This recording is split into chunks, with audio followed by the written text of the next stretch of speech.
My friends, it is so imperative for pastors and leaders to talk about the pressing cultural issues of the day in church.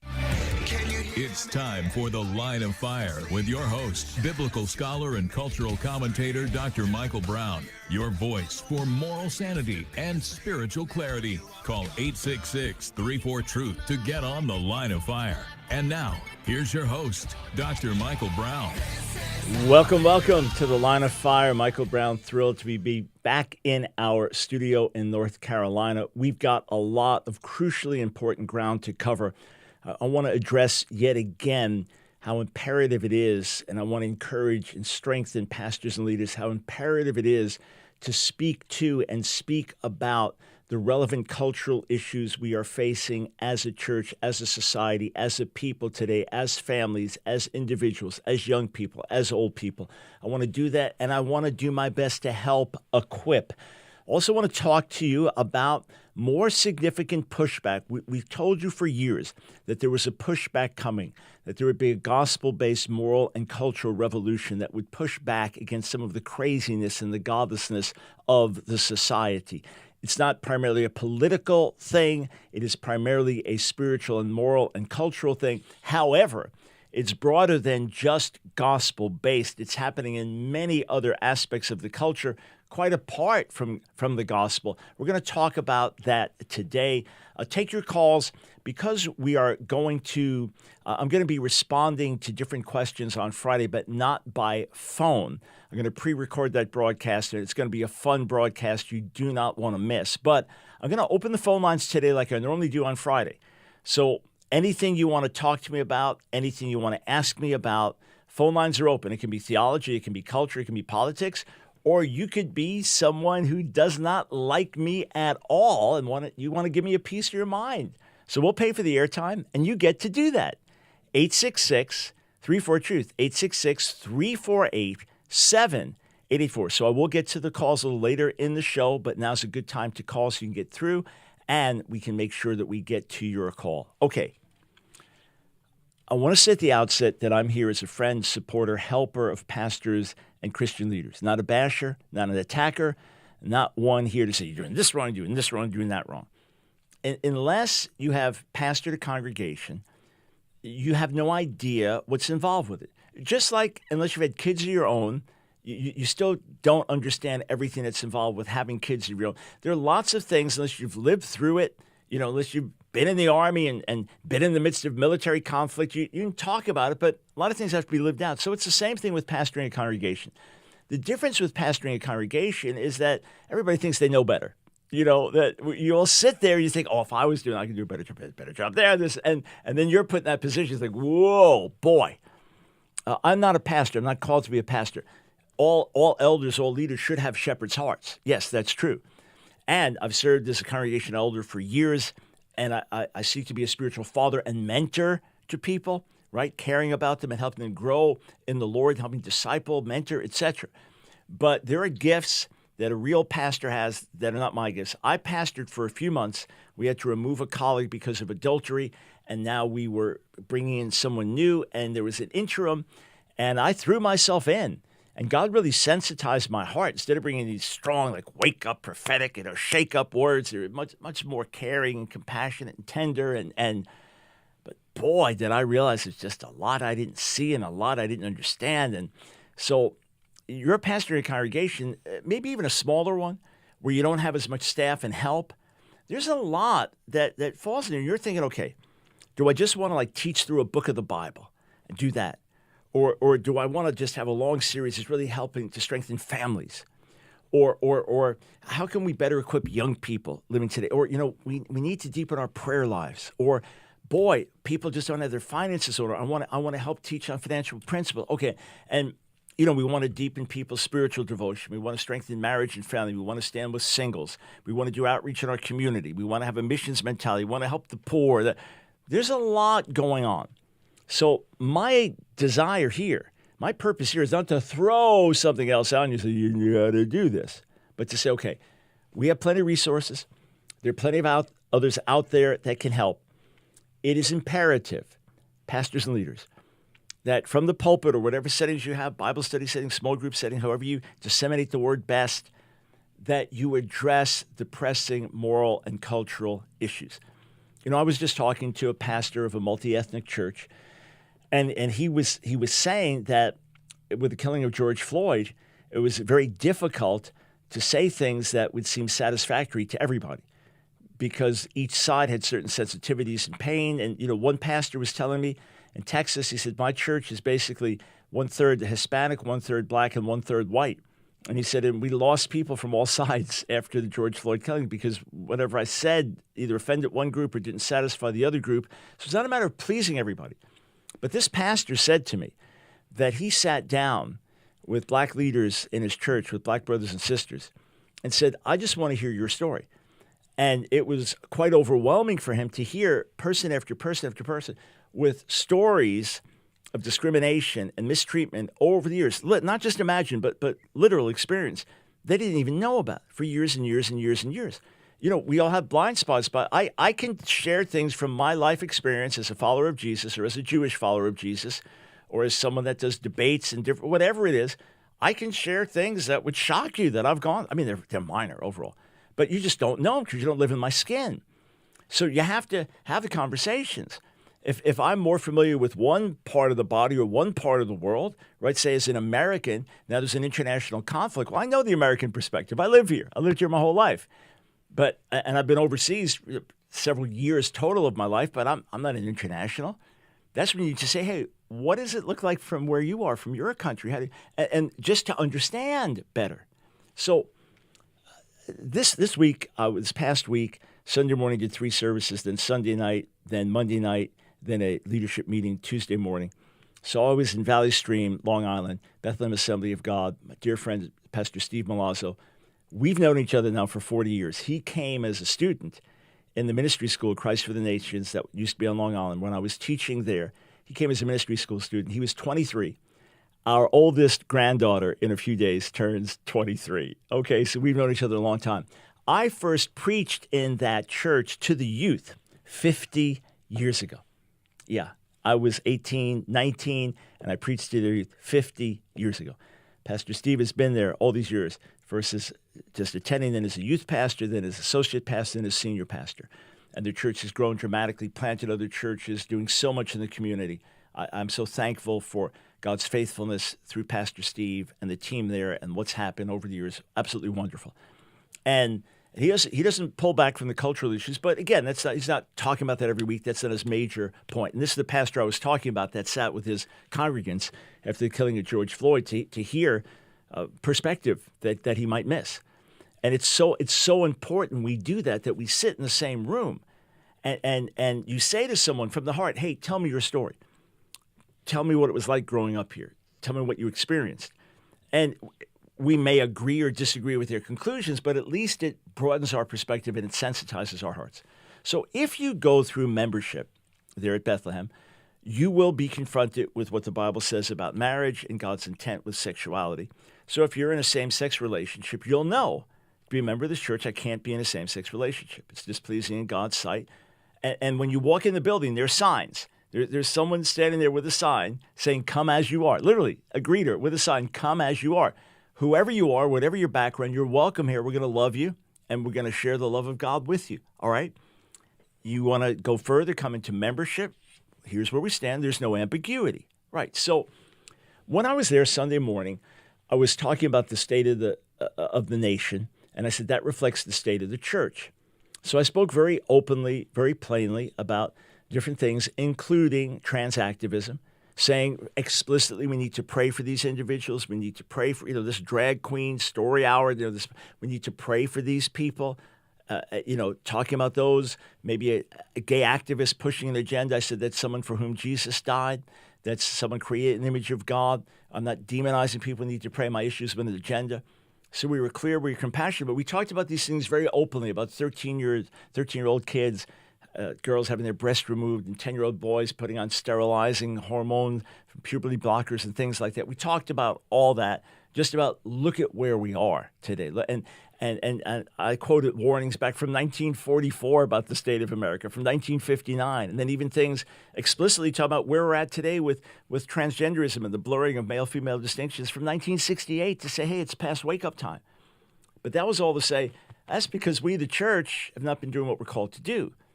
And then at night, not a word about any of this, just recovering our first love and strengthening our consecration to serve the Lord by life or by death. After one of the night services, a woman came up to me, maybe in her late 40s, thereabouts. She's a widow. She works in the school system, Department of Education in New York, which is extremely liberal. She said just out of the blue, her 60-year-old son says that he's now a girl, identifies as a girl, because she's not accepting it. She's under pressure. She's getting persecuted from various sides, and it's very intense. Thankfully, she has the support of the pastor and church there, but she just wanted to thank me for speaking out publicly. When I was there, this was a good time to do it. Speaking out publicly about these things because it was so helpful for her to hear it again. She knows where a pastor stands. She knows where the church stands. But to just hear it in a Sunday message with that clarity. Then on the way to the airport, talking to the youth pastor and young adult pastor, one of them mentioned to me how helpful it was for the kids. They have a Christian school, about 700 kids, and many of the kids in the services, middle school, high school, how helpful it was for them to hear me talk about these things because they see it. It's the world they live in 24/7. I don't mean they're talking about this every single moment, but maybe not in Christian school every day, but all around them, friends, family members, colleagues. It's just, this is the world we live in. And it's not a political issue. It's a spiritual issue. It's a pastoral issue. It's a moral issue. And it's not even like, how could we live during the days of slavery and not address slavery? We all think that's reprehensible. The churches didn't address it, more still the churches supported it. It's not even that. It's just, this is what our kids are dealing with all the time. As I said over these days of meetings in New York, that TikTok has done a better job of discipling our young people than many of the churches have. So it's a pastoral responsibility to say, I'm stretched out already. I don't know where to go. Reach out to us. We've got all kinds of resources. We can recommend you to others. We can recommend you here videos to watch. There's school curricula that we can refer you to. There's speakers that can come in. You can play some of our videos. There are all kinds of ways that we can help equip you. But people are hurting. People have need. To not speak is to be negligent in a critically important moment in our history when so many, especially young people and families, are hurting and confused and under pressure. They need the help of the shepherds.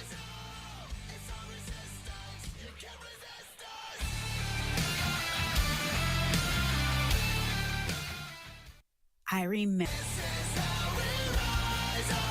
It's The Line of Fire with your host, Dr. Michael Brown. Get on The Line of Fire by calling 866-34-TRUTH. Here again is Dr. Michael Brown.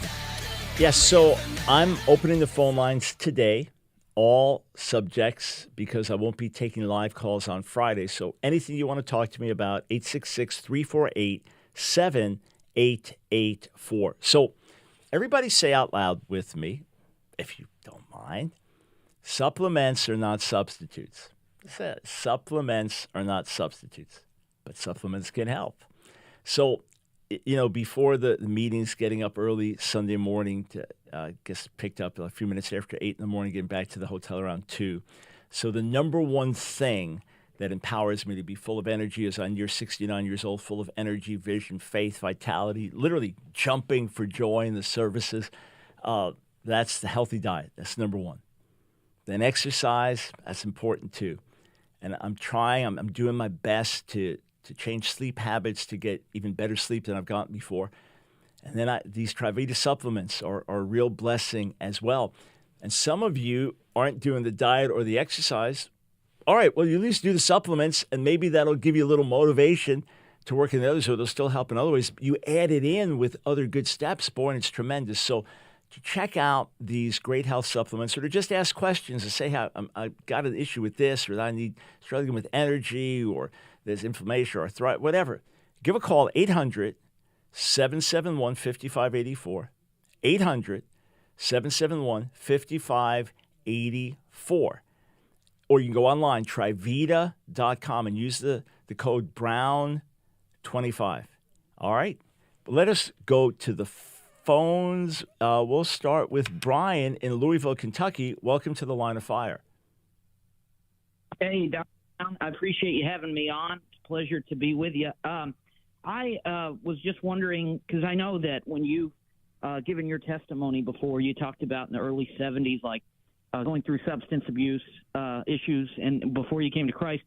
And I feel like there might be a connection between like the left wing or far left wing side of the culture wars and people turning to substances, because when you preach that either there's no God at all or that there is a God, but he hasn't revealed himself through the scriptures, so you can make your own version of God, that maybe when people get to college and they're young, maybe that makes for a happy life if they come from a good financial background, and that allows for freedom and to explore different things in college. But once they reach later in their lives and they're looking for something deeper, and they've come to the realization there is no God, there is no greater meaning, we've got to find it in ourselves, that especially if you have mental health issues already, that it's easy to go down the path of substances and things of that nature.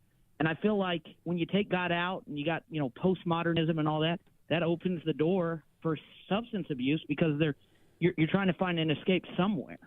Yeah, let me take it even further. Let me affirm that and take it further. First, speaking personally, the drug use was just hedonistic. It was just flesh-filled, pleasure-seeking. It was just, once I started doing drugs, started getting high at 14, and then I had a high resistance to drugs. My body just had this high tolerance, so I had to do harder drugs quickly to get high, and then even harder drugs. It was just a pleasure-seeking thing. It was fleshly. It wasn't that I was in need or I was on a spiritual search. It was just fleshly. Like a lot of people go out and get drunk, it's fleshly. They sleep around, it's fleshly. So it was a fleshly thing. At the same time, for many, there was a spiritual search. People were, and I got involved. We all asked spiritual questions back then, but my drug use was mainly just fueled by the flesh. But for many, they realized there had to be something more, right?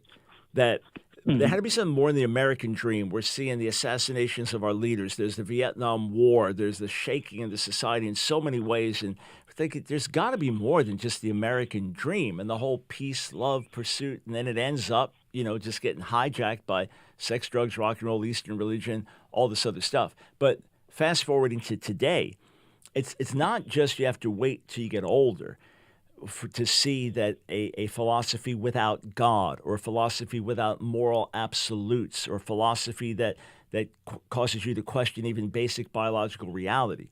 You don't have to wait until you're older to begin to develop additional anxiety and pain and frustration and challenge. And in point of fact, Brian, when you really think about it, when a child has clear boundaries, let's say a stable mother and father home environment, and clear boundaries that this is what we do, this is what we don't do, there's a sense of security for the child. When there's constant change and different partners in the home, and who is dad? They don't even know dad, and this one disciplines you harshly, and this one lets you do whatever you want. You end up with kind of wildness and rebellion and a lot of uncertainty, insecurity. So in the same way, there's a reason, and this is not to criticize, this is for empathy, that Gen Z is the loneliest generation in terms of survey history in America, the most depressed, the most anxious, the most suicidal, the most medicated. Even the social media phenomenon has hurt, not helped. It's created greater isolation. It's put people under more pressure because, your friend posts, the happy life and the happy day and just what they want you to see of their life. So it's not even real relationships. So, of course, it leaves holes. And that, yes, is the place where we come with the whole message, where we come with the glorious message of salvation and transformation in Jesus, where we say there's only one way to really have life in this world and the world to come, and that's in him. So, amen. It's a great time for us to be praying. Thank you for the call. Let's go over to David in Cleveland. Welcome to the Line of Fire. Yes, greetings, Dr. Brown. Totally appreciate your message, your writings. I read your books, and so do a couple of my close friends. Thank you. With that said, got kind of a couple comments first on the subject, why pastors address the culture wars. And just to give you my background very briefly, was a public school teacher at one time, was ordained in large Pentecostal denomination, was involved in campus ministry at Kent State University, and now I'm involved with trying to reach an unreached people group in Central America. So I've been immersed in this my whole life.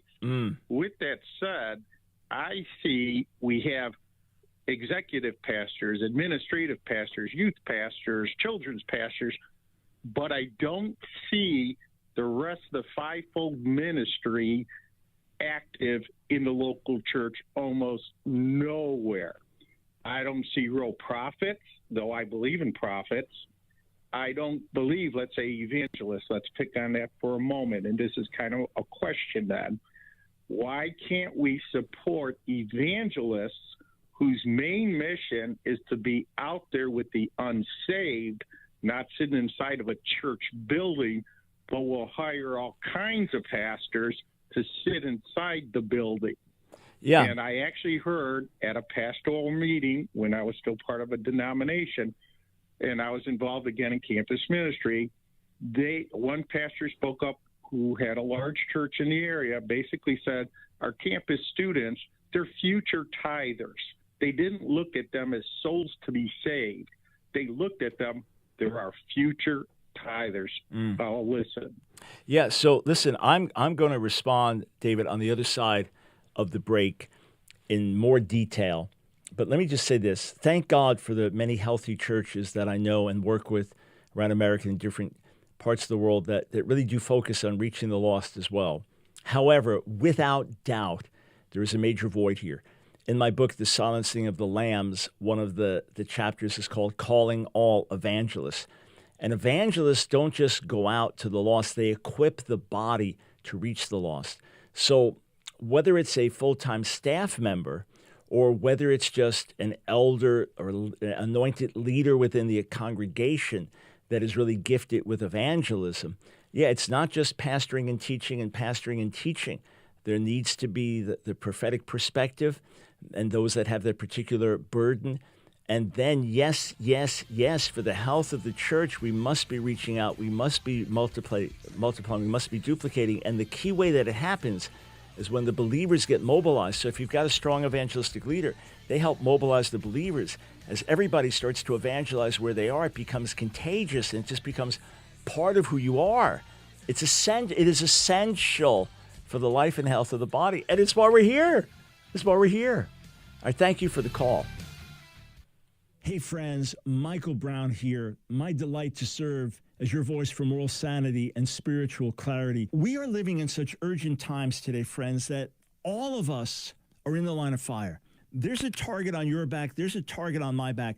If you simply seek to live by biblical values or just conservative moral values, you could be canceled. You could be cast out. You could be put down. You could be silenced. I'm here to say, friends, that I am not about to be silenced, and I don't believe you are either. It is time for us to stand up. It is time for us to say enough is enough. It is time for us to push back in Jesus' name. Not fighting the way the world fights. No, overcoming evil with good, overcoming hatred with love, overcoming the flesh with the power of the Spirit, overcoming lies with truth. And that's what we're here to do on the Line of Fire broadcast. And friends, it's not just a broadcast, it is a movement of people around the world. God's people standing up saying enough is enough and saying, Lord, here we are, send us, use us. I want to urge you today to join our support team because we are on the front lines together and we are literally touching people around the world, in America, in the nations, in Israel. And together with your help, we're going to amplify this voice and spread this movement around the globe. So I encourage you, go right now to thelineoffire.org, thelineoffire.org. Click Donate Monthly Support. Thelineoffire.org. Click Donate Monthly Support. When you do, you become a torchbearer. We immediately send you 2 great life-changing books. We immediately give you access to many classes I've taught. Others have to pay to take those. You get them for free. Exclusive video, audio content, a new audio message every month, an insider prayer newsletter, 15% discount on our online bookstore, so much more. Join our support team today. Go to thelineoffire.org. Donate monthly. It's The Line of Fire with your host, Dr. Michael Brown. Get on The Line of Fire by calling 866-34-TRUTH. Here again is Dr. Michael Brown.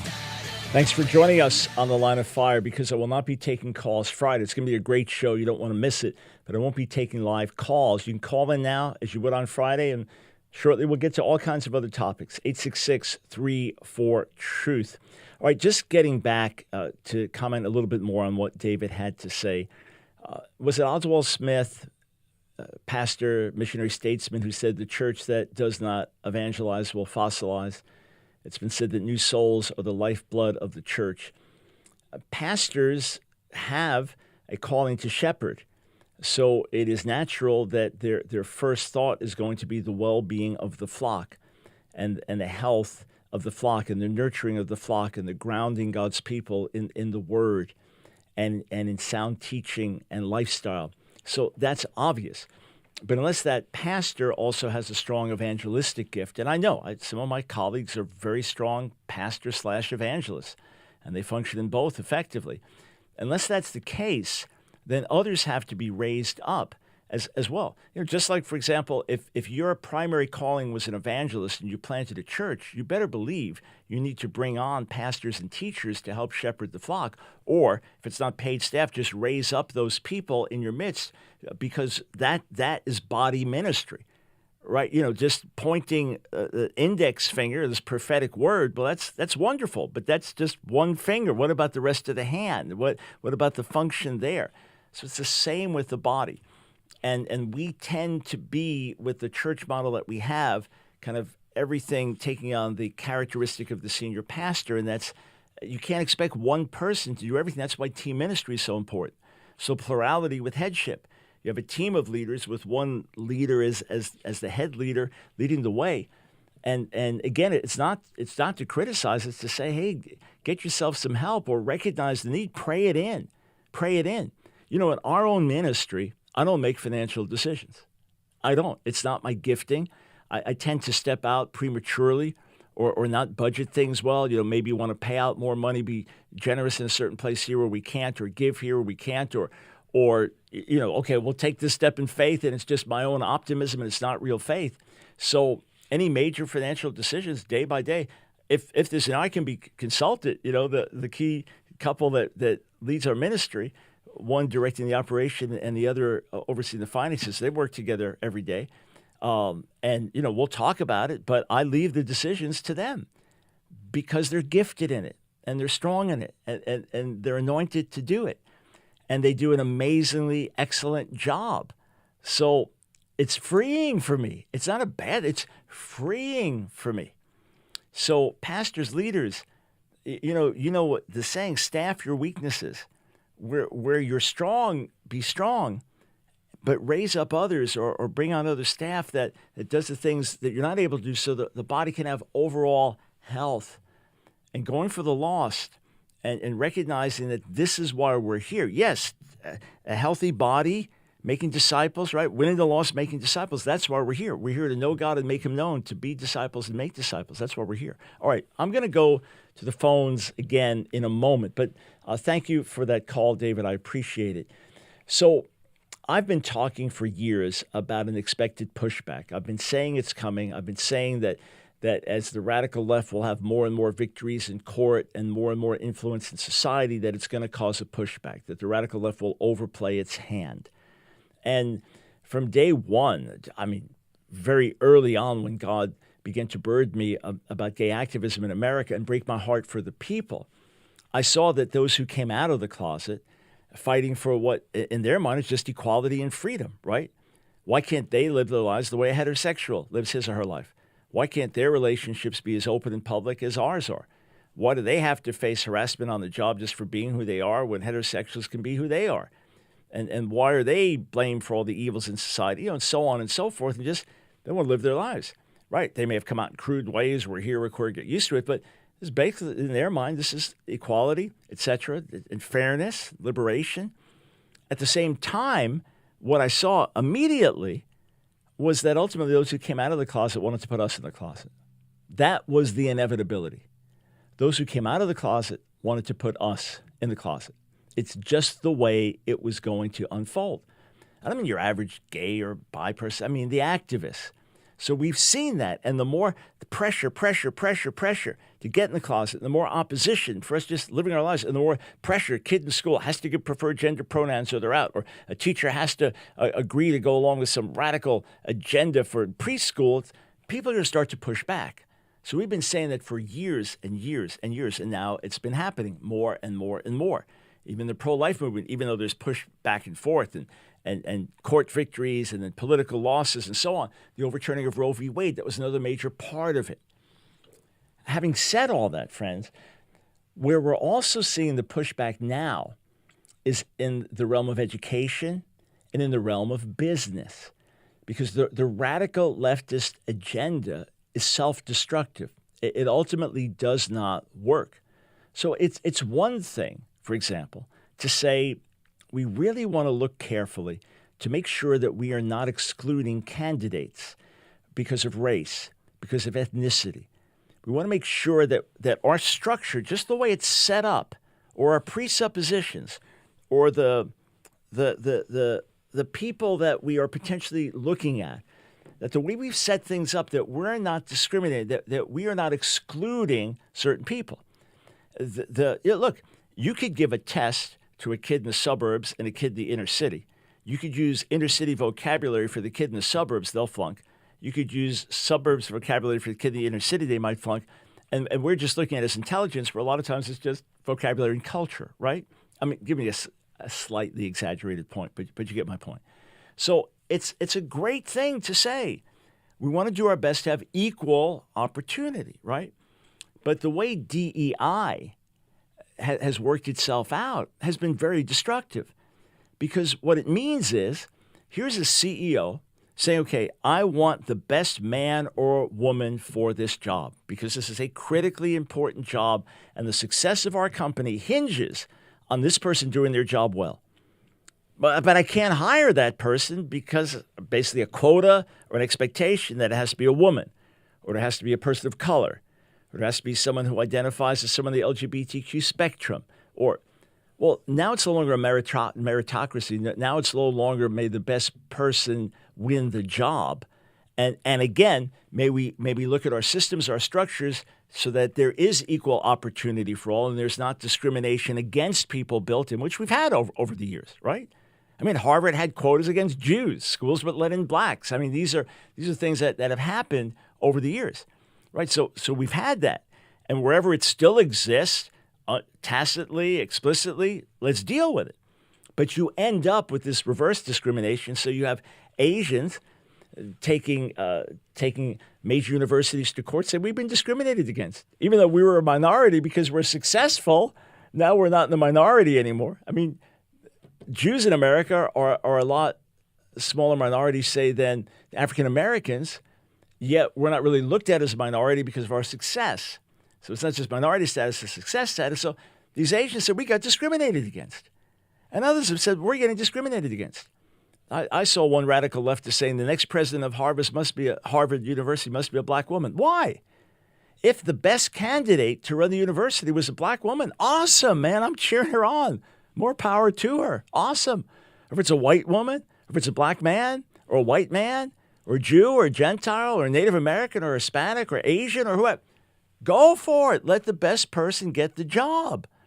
But you end up with this reverse thing where you can't hire the best people. And then the whole ESG thing in business places. And they're saying, what is this?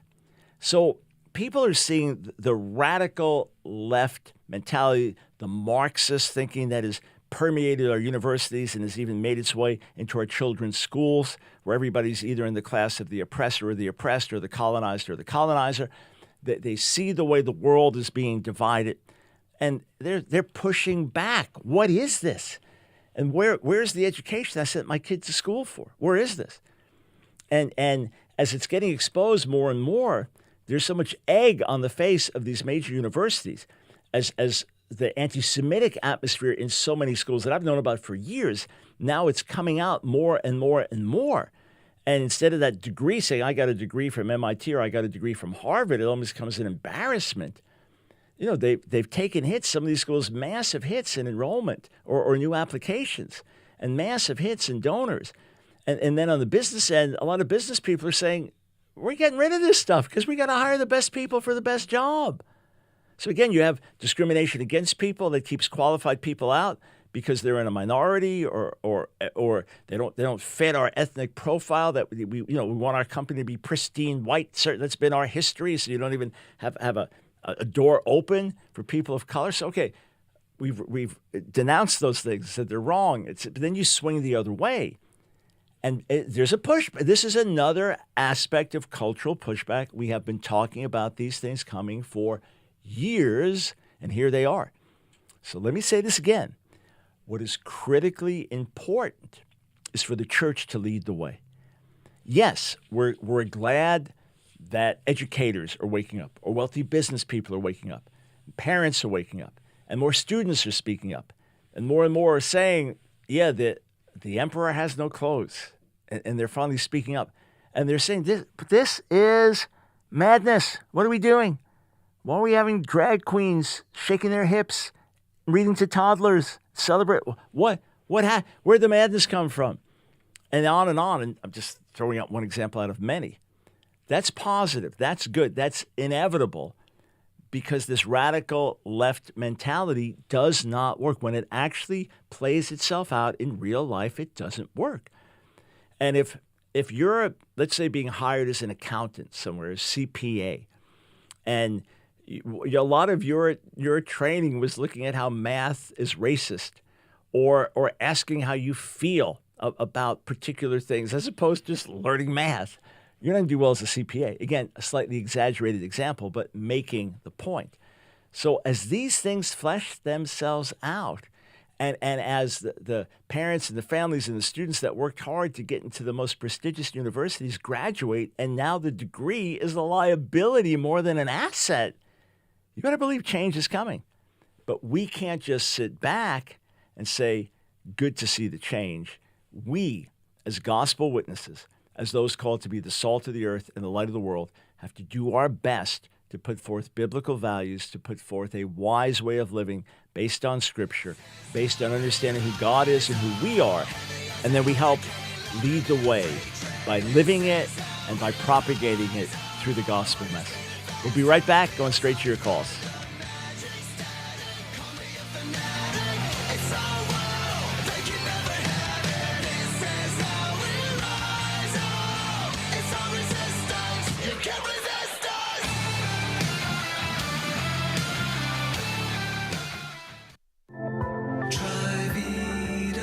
Let's hear what Trivita customers are saying.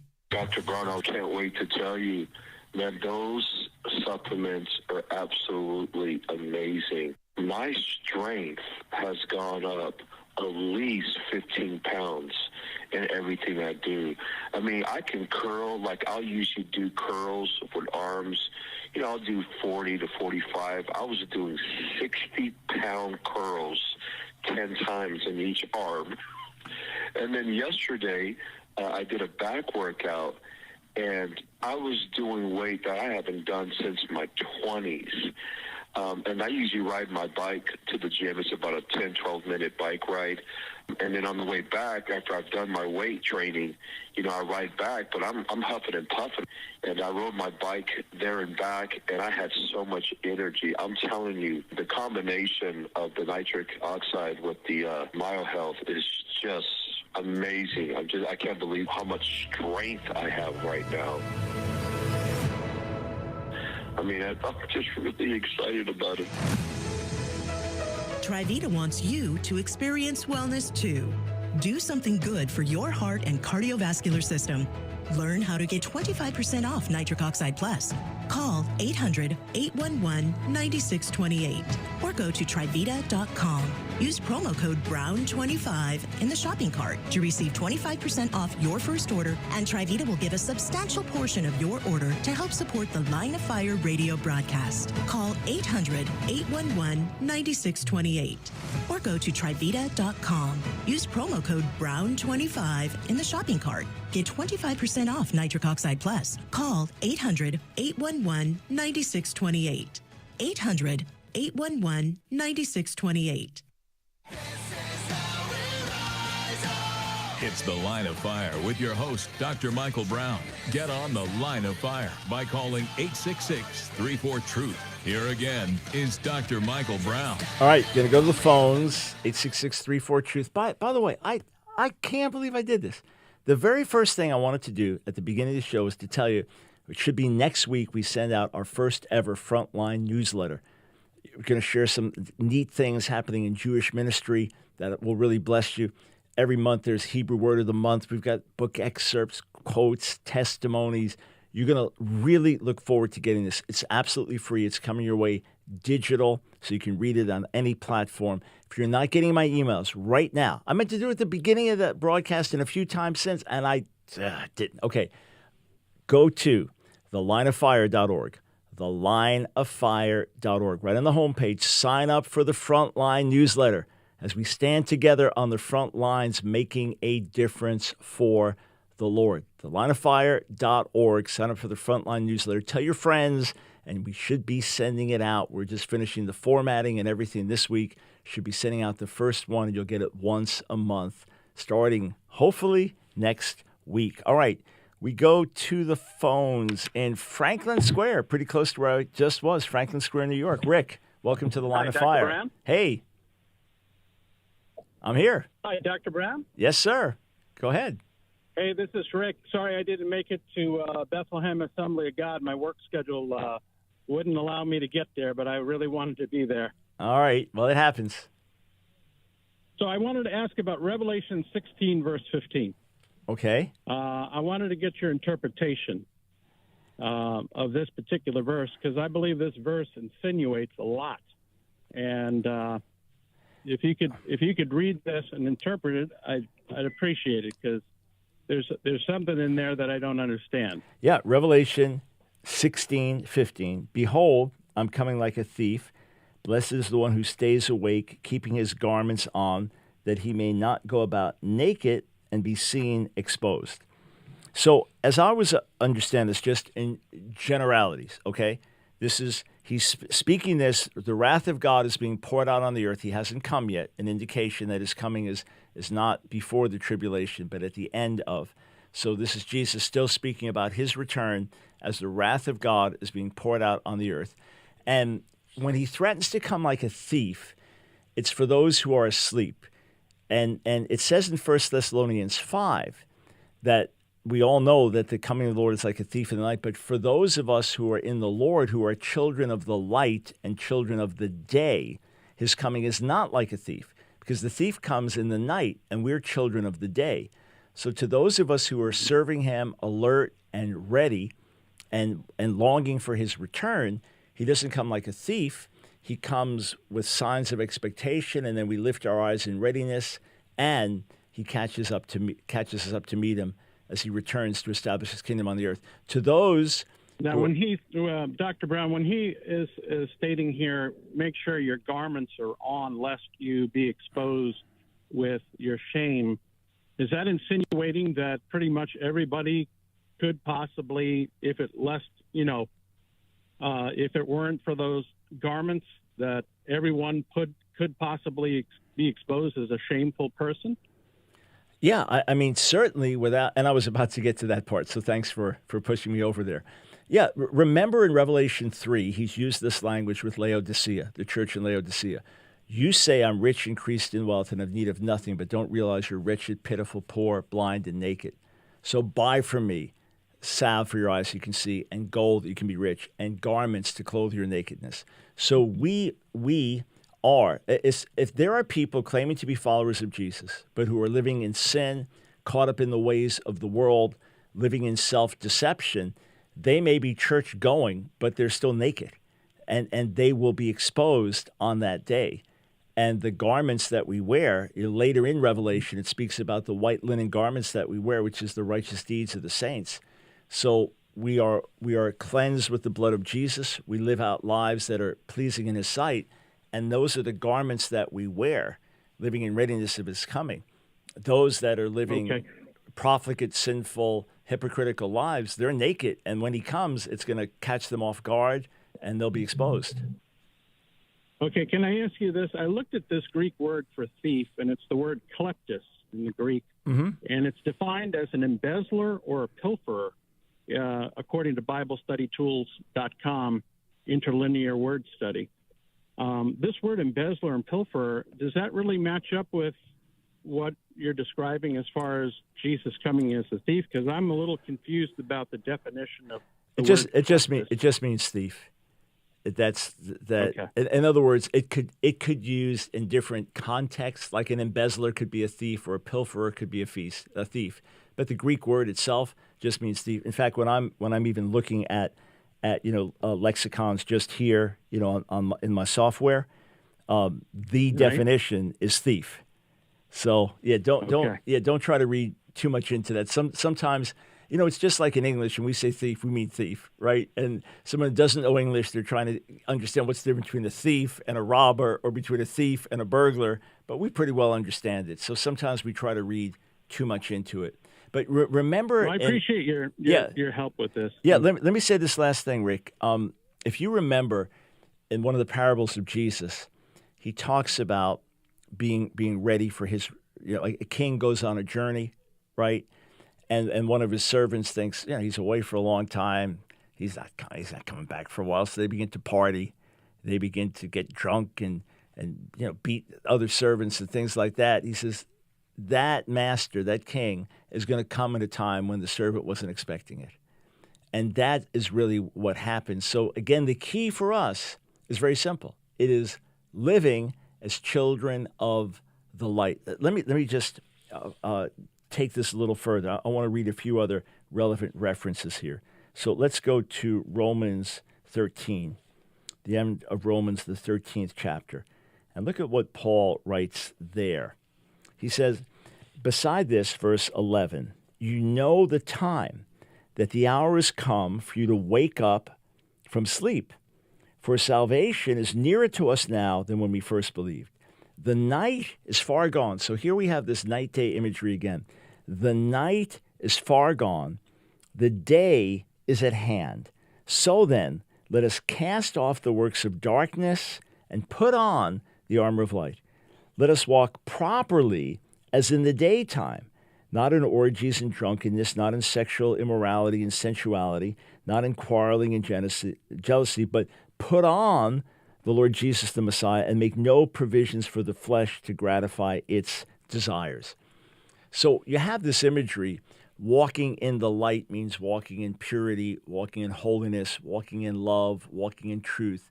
And in the darkness, when nobody's looking, behind closed doors, people commit all these other sins. That's why they do it behind closed doors. That's why the person breaks in at night when no one can see them. We go over to Ephesians, the 5th chapter, and Paul has just laid out guidelines for how we live. Verse 1 of Ephesians 5, that we should be imitators of God as beloved children and walk in love, as Christ loved us, gave himself for us as a fragrant offering and sacrifice to God. And then it calls us to live godly and pure lives, no immorality, etc., etc. And then he says this, verse 7, speaking of the children of disobedience, therefore do not become partners with them, for at one time you too were darkness, but now you are light in the Lord. So the way I used to live, shooting heroin, stealing money from my own father, living a decadent, rebellious life full of pride, self-will, and anger, I was darkness. Now we are children of light. Walk as children of light, for the fruit of the light is found in all that is good and right and true, and try to discern what is pleasing to the Lord.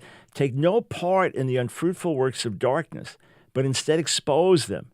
For it is shameful even to speak of the things that they do in secret. But when anything is exposed by the light, it becomes visible. For anything that becomes visible is light. Therefore, it says, awake, O sleeper, and rise from the dead, and Christ will shine on you. One last passage, 1 Thessalonians chapter 5. Let's get bathed with truth from the Word of God so we know how to live together on the front lines. Now, concerning the times and the seasons, brother, 1 Thessalonians 5, you have no need to have anything written to you, for you yourselves are fully aware that the day of the Lord will come like a thief in the night. While people are saying there is peace and security, then sudden destruction will come upon them, as labor pains come upon a pregnant woman, and they will not escape. So maybe during the time of the Antichrist, it's going to be fine, good, and then suddenly destruction comes, and then the return of Jesus. But you are not in darkness, brothers, for that day to surprise you like a thief. For you are all children of light, children of the day. We are not of the night or of the darkness. So then let us not sleep as others do, but let us keep awake and be sober. For those who sleep, sleep at night, and those who get drunk are drunk at night. But since we belong to the day, let us be sober, having put on the breastplate of faith and love, and for a helmet the hope of salvation. For God has not destined us for wrath. So in other words, we are protected from God's wrath as it's poured out. And above all, we are saved from eternal wrath, but to obtain salvation. That's the emphasis there, eternal wrath, but to obtain salvation through our Lord Jesus Christ, who died for us, that whether we are awake or asleep, we might live with him. Therefore, encourage one another and build one another up, just as you are doing. All right, so another reminder, sign up for our Frontline newsletter. One of the neat things we're going to do as we talk about the line of fire, not just a radio broadcast, but an army of men and women all around the world making an impact, glorifying Jesus, changing lives, people that we've had the privilege of raising up, sending out. You're going to hear more of their stories. And every month you're going to be edified, think, hey, what can God do through me? Why not? Let's believe God together. So make sure you go to thelineoffire.org, sign up to get our Frontline newsletter. It's coming your way. It should be next week.